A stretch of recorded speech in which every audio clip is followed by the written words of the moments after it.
to introduce a lady that I first met in Darwin, Australia. In fact, it was early this year, March, and she really impressed me with her overall understanding of the industry, tourism industry. And the tourism industry is capable of great good and it's capable of great harm. It has inflicted some harm around the world, and we're all familiar with that. And this lady impressed me with her understanding of how all that has occurred and how it is still occurring. And also why we need Indigenous type values, or why we need universal values and principles to deal with these issues. And so I made a commitment that somehow I would find a way to speak on the same platform with her, and here we are today together. I would like to introduce from Conscious Travel, Anna Pollock. Anna.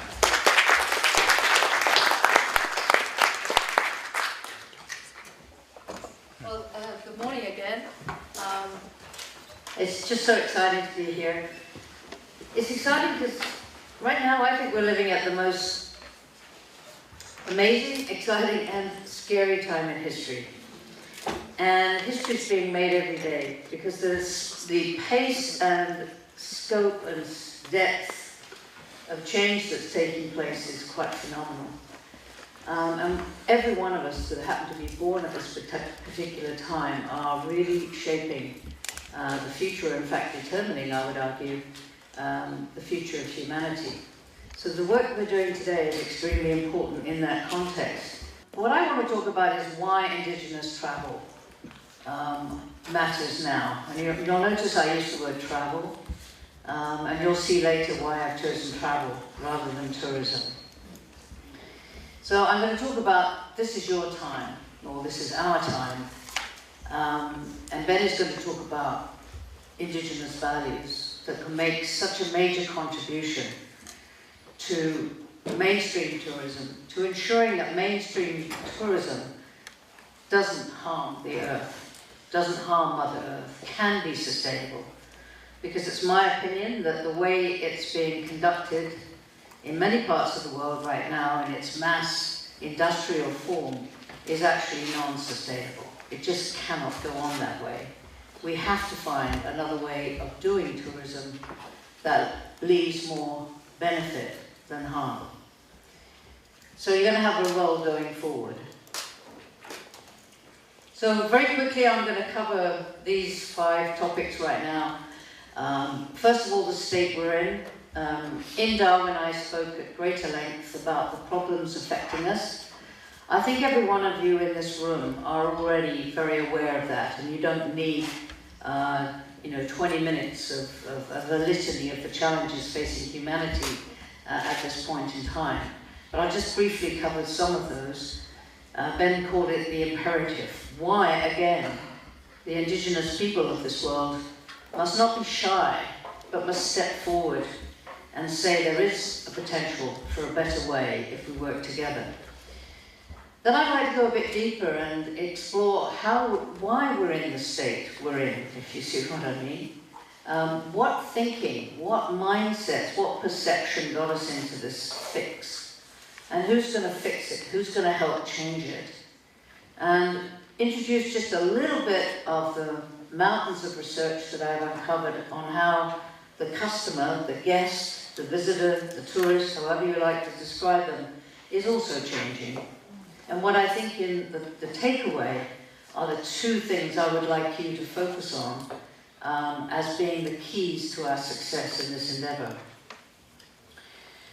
So again, I spend an awful lot of my time looking outside of tourism at the changes and issues and challenges that are affecting our economy and explaining what that might mean for destinations and for tourism operations. And it can be quite depressing in a way, because the sheer number of issues and mega forces that are now converging in an unknown way is quite enormous. And I'm not going to talk to every one of those, or we'll be here for weeks.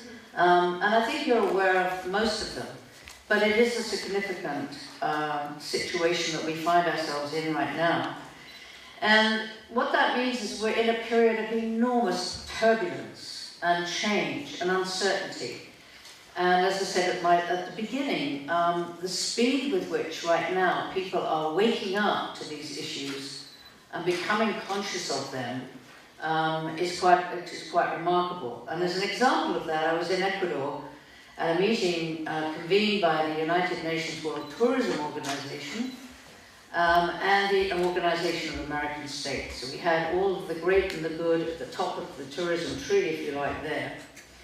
And I've been quite critical of the UNWTO at times, simply because they're always emphasizing the positive of tourism, always emphasizing its growth potential, the pace of growth, its resilience, the way it creates jobs, the way it provides income to poor countries, etc., etc.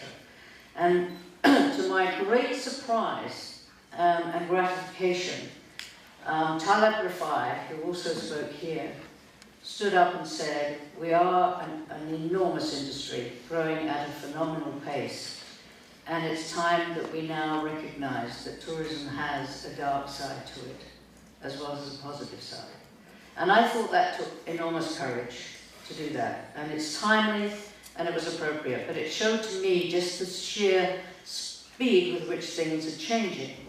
The second evidence was that the theme of that conference, which was chosen by Ecuador to lead all of the discussions about ethics and then all about development of tourism in one of the fastest growing tourism regions in the world, Latin America, the theme was in Spanish, Turismo Consciente, which is conscious tourism or conscious travel. Now, very few people really understand what that might mean. I think it's something we're creating together here. But again, to have that as the underlying theme of the conference in 2012 was another dream come true. Now, the traditional message from the tourism establishment, as it were, is this is the state we're in.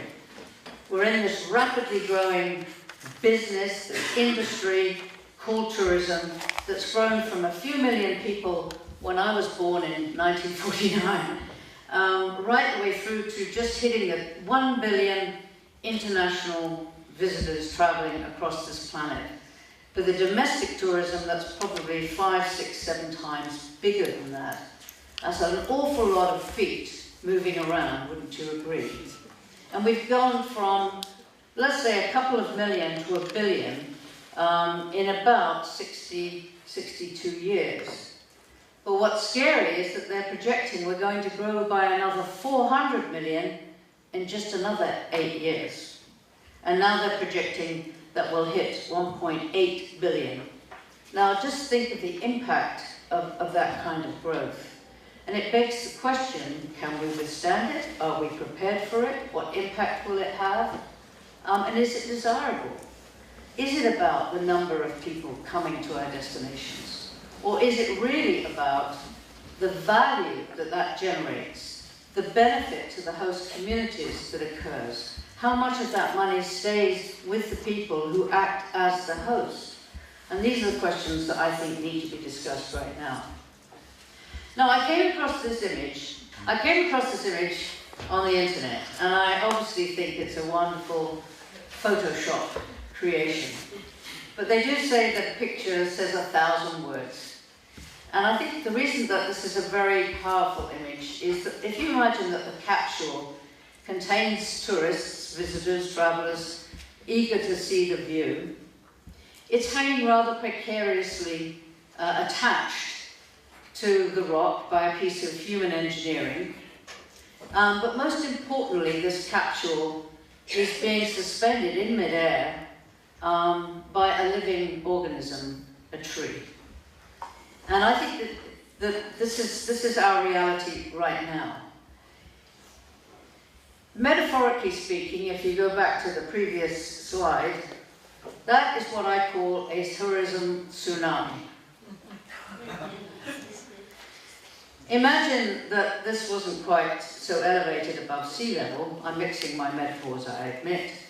But to imagine that there was some kind of a tsunami or gale force winds or an earthquake to affect that rock face, will tourism capsule hold out? Because the faster we grow and the bigger we grow, the less resilient we become.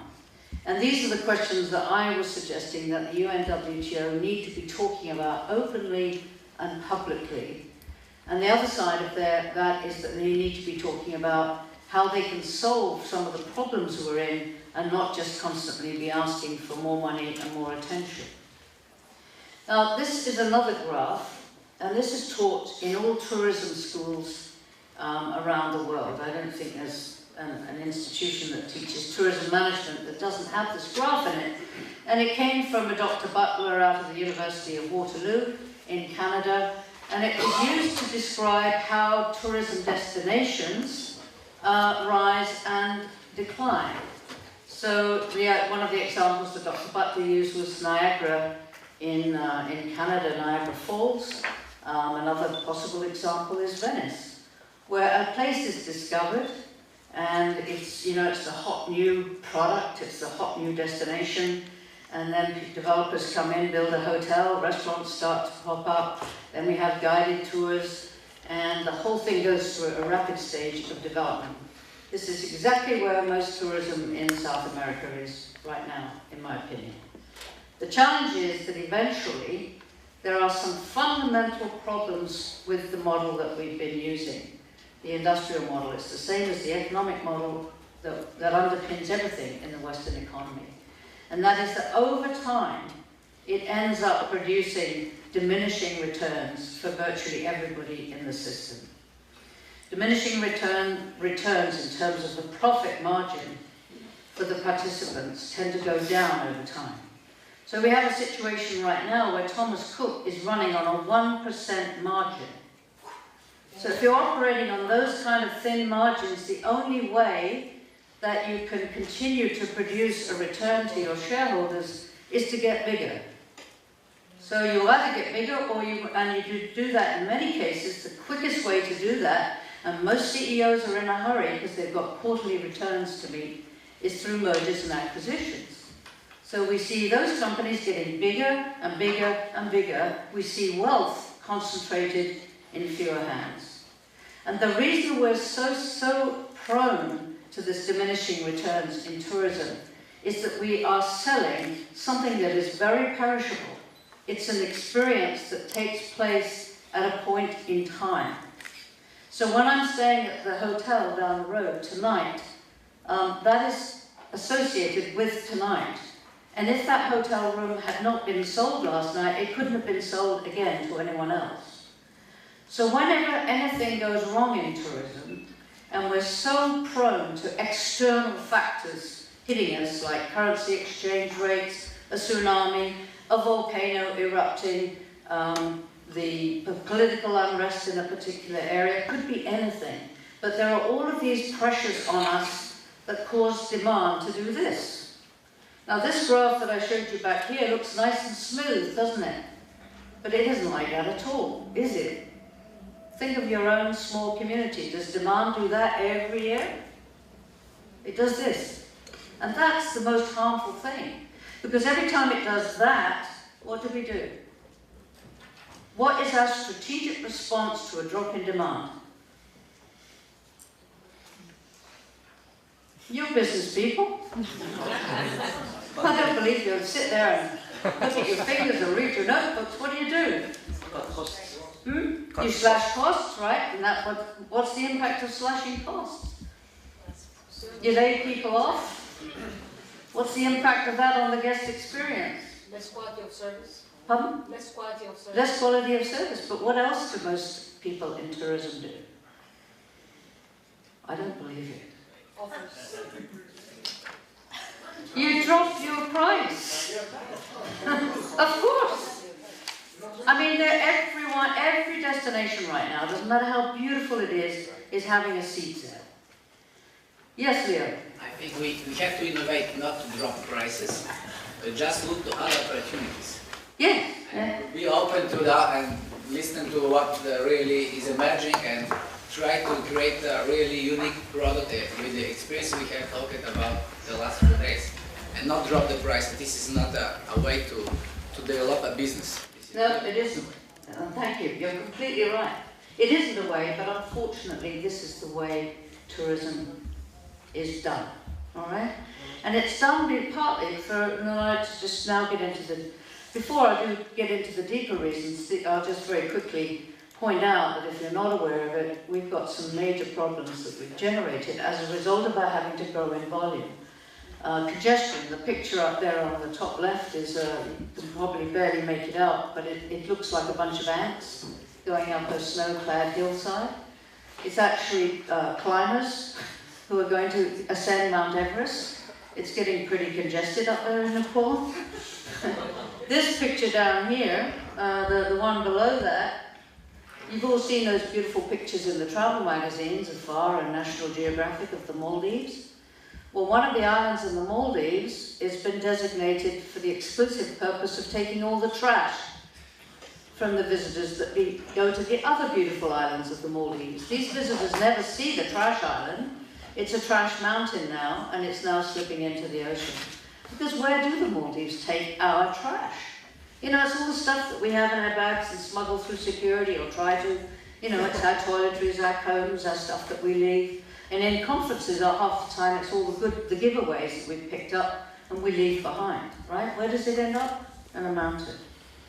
We're starting to see in some major destinations, Venice is one, Bali is another one, a backlash from residents. They're really, young people in Bali are now really, excuse my language, pissed off.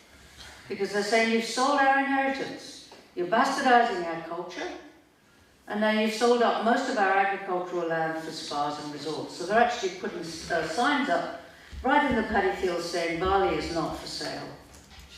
We've got a problem with our cultural heritage. There's a gentleman here from Tibet, so forgive me if my information is correct. I'd like you to put me right. But this came out of an article from the China Daily News, of all places, saying that there are several thousand monasteries in Tibet. There are 10 million tourists visiting, and they're projecting 15 million in a few years. But most of the monasteries are falling into a state of physical disrepair. So, why are we in this state? Now, I like to go deep beneath the surface to look at why we're in it. And the point I'm making is that we're in it because of the way we think. And we think in a certain way, ever since the Industrial Revolution or the Scientific Revolution or the Age of Enlightenment. We think in a certain way. And we develop systems and processes and ways of doing things. Now, tourism was born, really, after the last two wars. As I say, I was born in 1949. I'm a classic baby boomer. The war's over, let's make babies, you know.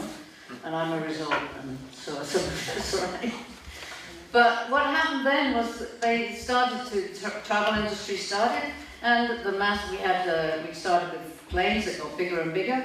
But how were we going to get organized as a quote industry? And we borrowed our operating model from manufacturing. And this was the age of mass transportation, the age of the automobile, mass media, mass entertainment, mass everything. And we're right at the sort of tail end of that right now. And that was based on the notion of having a product that was put together on an assembly line through specializing and having hierarchies of organization. Again, I'm not going to go into this in depth, but I just want you to follow the story. It meant that you could make more money if you had economies of scale. What that means if you got bigger and controlled more of the production processes. But it also meant that you had to standardize, you had to streamline, you had to write scripts for people to say when they answered the phone. So what started out like this, looking very romantic, is actually like this. This is my travel experience in crowded UK. It may not be your travel experience, but it certainly is mine in the United States. Most airports look more like Greyhound bus stations. And you have to climb over people sleeping on the floor or eating on the floor, which is even more disturbing because all of the food now is fast food, franchised out. So even underneath all that, the operating model that we borrowed from manufacturing is a way of thinking. And this is where I want you to really think about today, to come away starting to look at how you think, how you've been trained to think. And one of the things that in our current mindset is we label everything. And we do it in tourism, because now we've got every conceivable kind of tourism under the sun. We've got agri-tourism, we've got culinary tourism, we've got, give me some examples quickly, other labels of tourism, we put things in boxes. Community-based tourism. Community-based, thank you. We've got, what else have we got? Volunteerism, fantastic. Experiential tourism. Ecotourism. Ecotourism, cultural tourism, responsible tourism. Tourism for left-handed Scrabble players, tourism, right? So we put it in a box, and when we put it in a box, we separate it. We take our customers and we give them a label. You actually will sit in marketing meetings and they'll talk about, we're aiming at a certain demographic. Well, are you a demographic, Alvar? No, you're a human being with a wife from Russia, okay? And probably children, but you're a human being with feelings and heart, you're not a demographic. But we do that with this industrial way of thinking. And if you want evidence of that, because this picture I used, it came from a guy that's a really good thinker, to talk about the way we think in our industrial world. And then I just got out of the lift in Vancouver, as it happened, where I was speaking. I'd just been using this image. I got out of the lift in the hotel, and that was the corridor. You see where I'm getting at? How we've done tourism? The only way we could have grown to 1 billion is to treat our customers as objects on an assembly line. Do you follow me? And then we come up with language like this, which I just detest. I suppose I'm sort of, I love language. I'm not a poet, but, what kind of way of thinking could come up with a language to say, we have to monetize something, we have to productize it, then we have to standardize it, homogenize it. And what we're doing in tourism is as a result of that thinking, we've turned the very essence of travel, which is the mystery of going, and the mystery and magic of going to a different place, and we've turned it into a product, and we've turned that product into a commodity. And is it surprising then that most businesses in tourism are struggling? They are not making a decent return, because 9 times out of 10, we're giving it away for free. Or pretty close to. So who's going to fix this problem? Do you think it's the United Nations? Do you think it's the White House or big government? Do you think it's going to be coming from major international meetings where heads of state ride in their limousines with all of their bureaucrats and protectors around them, having another meeting, another talk fest? Is that going to fix it? No. Where is change actually occurring? And this is the reason to be optimistic. It's occurring in every community we live in. It's occurring because people like you are standing up, waking up, and taking responsibility for your own future. All the change that's happening is happening at the grassroots level. And it was Margaret Mead who said, never doubt that a small group of people can change the world, because when you get right down to it, all change starts with you, an individual, or you as a group working together.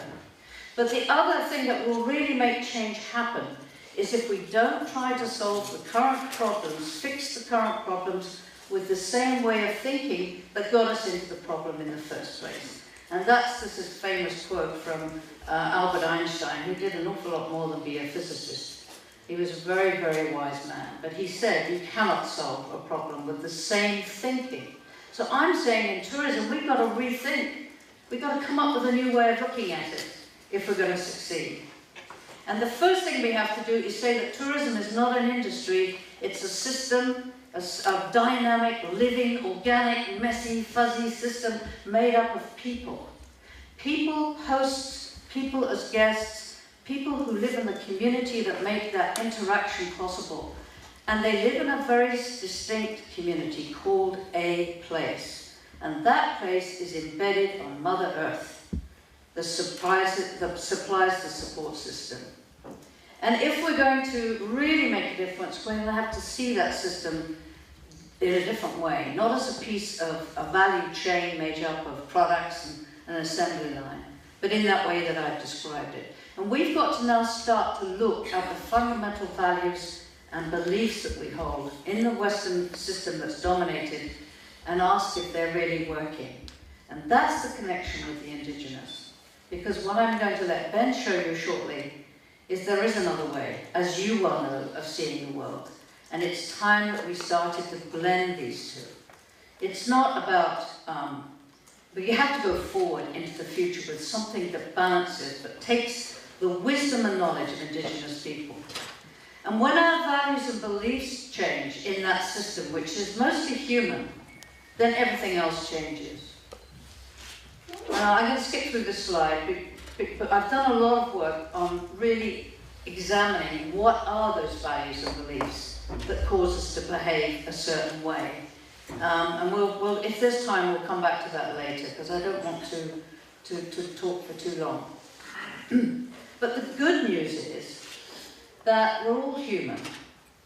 And I can guarantee that over a period of time, your way of looking at the world, particularly those of you who've come living in the Western economies, who are perhaps a little bit more detached from an Indigenous perspective, your values and beliefs are shifting. But there is a huge amount of research that I've been looking at as to just what's happening out there. There is the emergence of what is called the conscious consumer. Now, it's been going along for about since the 70s, some would even say in the 60s, but it really has accelerated in the last 10 years. The global recession was probably the best thing that could have happened to us on this planet. It kind of like stalled everything, and it's caused people to seriously rethink. So on the right, on the picture, the boxes on the right hand are just some of the numerous studies that I ended up looking at a year or so ago, describing what impact the recession had had on the consumer. And we're now in a situation where just under 50% of consumers worldwide would actually prefer to buy from companies that are socially and environmentally responsible. And that percentage varies enormously from one region to another. Interestingly, in Australia, it's about the lowest. They're having a boom right now. There's no Australians that I can offend, I hope. But unfortunately, the Australians are doing pretty well, and only 31% of them seem to care about environmental and social issues. I'm not wanting to cast too many aspersions. They're just having they're at a certain stage in their development. But if you get to Latin America, for example, it's 75%, a huge variation. The other thing that's happening is business is completely rethinking itself. And I'm talking about big business. You know, little businesses in tourism tend to look up to the big boys. And if they say that profit is the primary reason for getting up and going to work, and it's shareholder return, and it's high returns every quarter, that's what the tourism industry tends to copy. But interestingly, all the major big businesses and the major business schools and the major gurus in business are now questioning all that. We have Michael Porter saying we have to rethink capitalism. We have a group of extremely successful companies that include Google, Patagonia, Southwest Airlines, Whole Foods, all calling themselves conscious capitalists because they're saying that we have to do our businesses differently. We have to look at the benefit we generate. So business is over. Business as usual is over. Everyone outside is rethinking, and what I'm saying is we have to do that in tourism. So my question is, there has to be a better way, and the better way will come from thinking differently, and who best, right now, to being a positive influence in helping this huge juggernaut called tourism slow down and start to think about quality and not quantity for the Indigenous tourism community. And on that, with that intro, Ben, I'd really like you to share your thoughts about the values that can make the difference. Thank you.